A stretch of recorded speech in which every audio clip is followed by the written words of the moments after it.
증조할머니는 떡보살이라 불리는 유명한 무당이었다.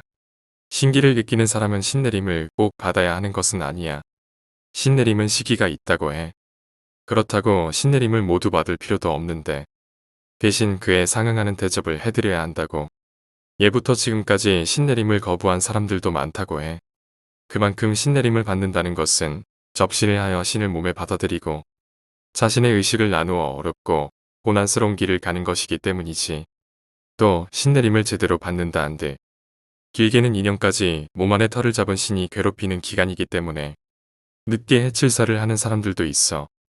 또 신의 종류도 엄청 다양하지만 어떤 신이든 간에 신내림을 받을 땐 다른 무속인에게 의뢰하여 내림굿을 해야 해. 신내림 받을 때 발작하는 사람들과 접신하는 사람들을 듣거나 본 적 있을 거야. 그 사람들은 의식을 잃고 정신이 미쳐버려서 그런 것이 아니라 굿을 하는 상황에 맞추어 자신을 다스리고 반의식적인 상태가 되어서 발작을 하거나 학질에 걸린 사람처럼 벌벌 떨기도 하는 거야. 이런 신병을 필수적으로 지나야 지만신을 받아들이고 사람과 영신의 세계를 이을 수 있다고 믿는데 문경시 마성의 처녀보살이 내림굿을 한다는 얘기를 들은 것은 증조할머니께서 임신을 했을 때 즈음 1931년도의 일이었지. 당시 임신한 지 좀 지나서 몸은 무거웠지만 거동이 불편한 편은 아니었다고 해. 때문에 모처럼 나들이 겸 신내림 받는 곳으로 가보기로 했는데 가보니 문경에서 내노라 하는 무속인들과 역술인들도 많이 와 있었어. 증조할머니께서 보시기에 역술인은 연기가 없고 사주가 같은 느낌을 받았어. 무속인들 중에는 신기라는 동네에서 유명한 여정을 한 박수무당도 와 있었는데 문득 증조할머니와 눈이 마주치니 모간이 청아하게 맑고 멀리서도 청포향이 그윽한 것이 범상치 않았다고 해. 아직 내림굿은 준비 중이었기에 증조할머니께서 상차림을 돕고 커다란 느티나무에 금줄을 걸기 위해서 당방울과 무속인들이 가져온 노란 괴왕지 부적을 같이 동아줄에 달고 있었는데 내림굿 할 공터 뒤에 삼간집에서 애기 울음소리가 들렸다고 해. 같이 상차리던 무당을 모시는 시동에게 물어보니 아주 용한 보살님이 오셨네. 오늘 내림굿을 받는 처자가 저기 있는데 동자신을 모실 모양입니다. 해서 증조할머니께서 그렇습니까? 울음소리가 우렁찬 게 범상치 않습니다. 하니 그 시동이 저희는 안 들려서 모르지요. 하고는 껄껄 웃더래. 신내림을 받기 전에는 아무도 보지 않고 몸과 마음을 정갈히 하는 게 중요한 법이라고 해. 그렇기에 삼간집에 있는 사람도 혼자 있는데 아까 눈여겨본 박수무당과 머리가 땅에 닿을 정도로 긴 무녀 한 분이 그 삼간집으로 걸어가더래. 그래서 증조할머니께서 모시천으로 닦던 무령을 내려놓고 헐레벌 필요가 아직 상도 안 차렸는데 지금 데려오면 안 되는 것 아닙니까? 했더니 박수무당이 강신무를 하기 전에 이 옷으로 갈아입혀야 한다. 하고는 들고 있던 비단 소복을 보여주더래. 아차 싶으셨는지 제가 눈이 넓었나 봅니다. 하고는 살짝 고개를 숙여 사과드리고는 자리로 돌아오는데 뒤에서 우렁차던 애기 울음소리가 뚝 그치고는 웬 음침하게 웃는 여자 소리가 들리더래. 깜짝 놀라서 주위를 둘러보니 박수무당과 무녀는 물론 다른 무속인들은 아무것도 모르는 듯 반응이 없었다고. 후에 사람들도 구팔 주위로 빙둘러 모이고 준비가 끝나자 내림굿을 받기 위해 삼간집 안에 있던 사람이 나왔는데 젊은 처자였어. 눈을 지그시 감고 박수무당과 무녀의 인도하에 잘 깔린 쌀이석에 양반자세를 하여 앉고는 읍을 올리듯 두 손을 가지런히 모으고 있었지.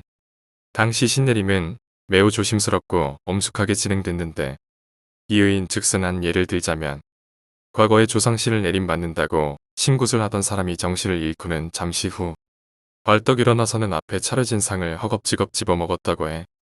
후에 칠사를 해도 차도가 없어서 빙의 퇴마를 하니 비로소 의식을 차렸는데 잡기 중에 늙은 아기가 내가 네 몇 대 조상이다 라고 거짓말을 치고 접기를 하여 빙의를 당했다고 해.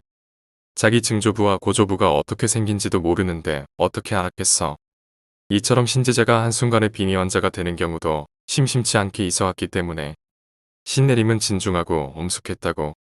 무녀가 읍을 하고 바닥 주위에 팥을 뿌려가며 동자신을 점점 내림받을 처자에게 가게 하여 접신하는 방식으로 시작됐어.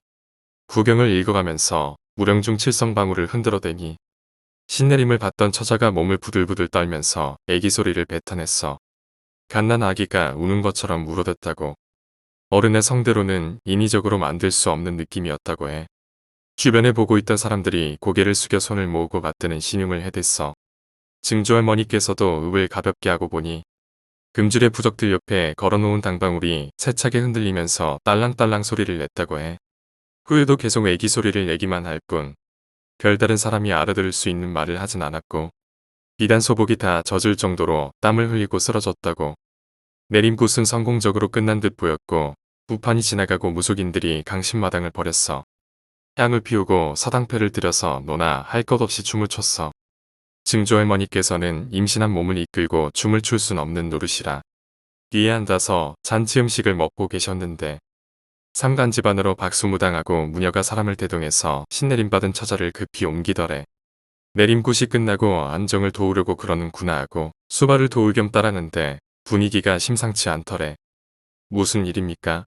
하니 박수무당이 들어오면 안 되니 나가 있어라 하고는 문을 닫으려는데 신내림받은 처자가 애기 울음소리를 처연하게 내다가 갑자기 부싯돌 긁어대는 소리처럼 여인 목소리로 그릇그릇 대더래.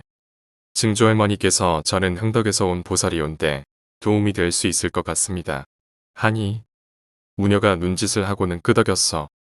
박수무당이 의심스러운 눈초리로 들어와 하고는 손짓을 하더래. 증조할머니께서 다시 한번 어찌 된 일입니까? 하니 박수무당이 하는 말이 동자신이 아니야. 태주가 들어왔어. 라고 하고 무녀랑 같이 닭피를 몸 군데군데 바르더래. 무속적인 역학을 떠올려 보니 자고로 닭피란 접시를 막아주는데 효험이 있는 것인데 도리어 아내들은 귀신이 나오지 못하고 처자의 깊은 의식 속에 더욱 꽁꽁 몸을 숨겨버리진 않을까 라는 생각이 들어서 무녀에게 귀뜸을 해주려는데 무녀가 증조할머니 뜻을 미리 알아차렸는지 태주가 무서운 게 아니라 따라다니는 어미 귀신이 위험하여 그것을 막아야 한다 라고 했어. 태주란 성불하지 못하고 죽은 임산부가 귀신이 되어 아기를 낳으면 그 아기가 세탄이라고 불리는 태주 귀신이었다고 해. 박수무당이 닭피를 몸에 군데군데 뿌려두니 처자가 잠잠해졌는데 그 사이 무녀가 버선발로 나서서는 찾아온 무속인들 중에 승려를 한 분 데려오니 증조할머니께서 퇴마를 하려고 하는구나 하고 무녀의 심중을 알겠다 싶으셨대. 불자는 무속인보다 유능한 퇴마를 할 수 있으니까 말이지. 승려가 하는 말이 소승은 육도를 공부하는 승려연데 어찌하여 부르셨는지요. 하니 박수무당이 자초지종을 설명했어. 증조할머니께서도 이런 경우는 처음이라 잠자코 보고 있는데 승려가 잠시 고민을 하더니 숨죽은 정적을 깼어. 구병시식을 해야 할 것 같습니다. 라고 말하자 증조할머니께서 알고 있는 것이라는 듯이 제가 상을 준비해 오겠습니다. 하고는 나가서 시식단을 준비했어. 사람들이 무슨 일인가 하고 쳐다보아서 처자가 빨리 회복하라고 강건제를 해드리려고 합니다. 하고는 웃어 넘겼다고 해. 물과 나물 등을 작은 상에 정갈이 담아서 오니 승려가 보살님 고생하셨습니다. 하고는 내림굿 받은 처자의 이름을 위패에 적어 상에 올리고 향로의 향이 가장 쓴 백단향을 피우니 승려가 박수무당하고 무녀 그리고 증조할머니에게 밖에 잠시 나가 있어 주십시오. 하고 사람들이 나가니 목탁을 들어 천부경의 서절을 읊었다고 해. 잠시 후에 7시가 지난 날이 꽤나 어둑어둑해졌는데 갑자기 창호문으로 비치던 호롱불이 꺼지더니 집 밖에 있는 증조할머니께서도 느낄 만큼 거대하고 묵직한 기운이 집 전체에 느껴졌다고 해. 점차 기운이 강해지더니 종래에는 사람 2배는 듬지막한 거냐의 영이 눈을 부라리고 삼간집 창호지 창 앞에서 들어가려고 길을 썼어. 그륵그륵 숨소리가 느껴질 정도로 근거리에 있었는데 그 거냐는 증조할머니를 포함한 아무도 신경 쓰지 않고는 문틈이 좁으니까 자신의 손가락을 2개 잡고는 세로로 찢어서 가늘어진 팔로 재차 들어가려고 길을 쓰더래. 목탁 소리는 점차 강해졌어. 갈아다니를 할 때는 호롱불이 붙었다 꺼졌다 했는데 보고 있던 증조할머니께서 머리가 무척 어지러우셨다고.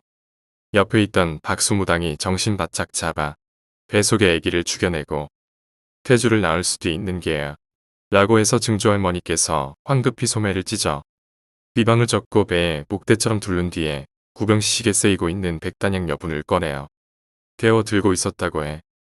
무녀가 그 모습을 되게 호기심 어리게 쳐다봤어. 삼간 집안의 구병시식은 거의 마지막에 들어섰어. 어떤 의식보다 힘이 있고 머릿속까지 확실하게 들렸다고 해. 승려가 일어서니 다시 호롱불이 붙었는데 파란 알을 찢어놓은 거녀의 모습이 불빛에 비추었지. 머리보다 큰 소나기가 스님을 향했다고. 몸은 집 밖에 있고 팔만 문틈 안으로 들어간 모습이었다고 해. 어찌나 기를 쓰는지 거녀의 영이 고함을 지르며 귀구를 벌리니 이빨은 다 빠져 있고 혀는 새카매서 뱀처럼 길었다고 해. 승려가 붉은 밭을 사방에 뿌리자 거녀의 팔 곳곳이 맞아서 숭숭 구멍이 나서 도망가 버렸지. 증조 할머니 혼자서 도망가는 모습을 지켜보는데 다른 사람들은 보이지 않는 것처럼 삼간집 안에만 계속 주시했다고 하네. 증조 할머님께서 간 것 같습니다. 하고는 깊은 안도의 한숨과 배에 들렀던 소매를 풀고는 삼간집 안으로 들어가 보니 박수무당과 무녀도 따라 들어갔어. 안에는 승려가 승복이 흠뻑할 정도로 땀에 젖어서 앉아 있었는데 장엄 연부를 하는데 머리가 아파서 죽을 뻔했습니다. 하고는 시식단을 치우자 무녀가 곱게 적신 천으로 내림굿 받은 처자의 몸에서 닭피를 말끔하게 닦아내었어. 그러자 처자가 또 애기 소리를 내면서 우는데 박수무당이 권여 귀신이 또 올지 모르니 얼른 떼어야 한다. 하자 증조 할머니께서 그것이 권여 귀신입니까? 하니 다시 박수무당이 영험한 보살이었구나. 권여 귀신은 원한이 깊어 그것으로 신병이 들려버리면 많은 사람이 죽을 수 있는 것이야. 라고 하였어. 무녀가 지금 처자가 동자신인 줄 알고 잘 못 받은 세탄이가 자라면 또 세웅이가 됩니다. 그러니 몸 안의 태주도 빨리 떼어야 해요. 처자에게 닭피와 팥을 섞어 먹이고 무령을 들고 가니 구술했다고 해. 고지어 처자가 좀 전에 먹은 닭피와 또 검붉은 핏덩이까지 토해냈는데 보고 있던 박수무당이 흰비단에 곱게 싸서 부적 붙은 동아줄로 묶고는 사람들 안 보는 곳에서 태워버렸다고 해. 그 후에 증조 할머니께서 설탕물을 타와 처자에게 먹이고 수면향을 피워 재우니 한층 편안하게 잠이 들었다고 해. 이렇게 난리를 치르고 밖에 나오니 사람들은 아무것도 모르고 잔치상에서 거나하게 딱주를 마시고 사당패랑 어우러져 놀고 있었다고. 증조 할머니께 무녀가 영험한 보살이라고 칭찬을 하고는 배를 한번 쓱 만지고 가는데 배가 온천에 담근 듯 따뜻해졌어.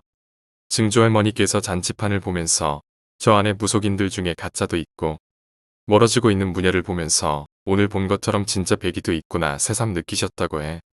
후에 그 처자는 다시 신내림을 받았는데 다행히도 조상신을 잘 받아 업장을 잘 견뎌서 무당이 되었다고 해.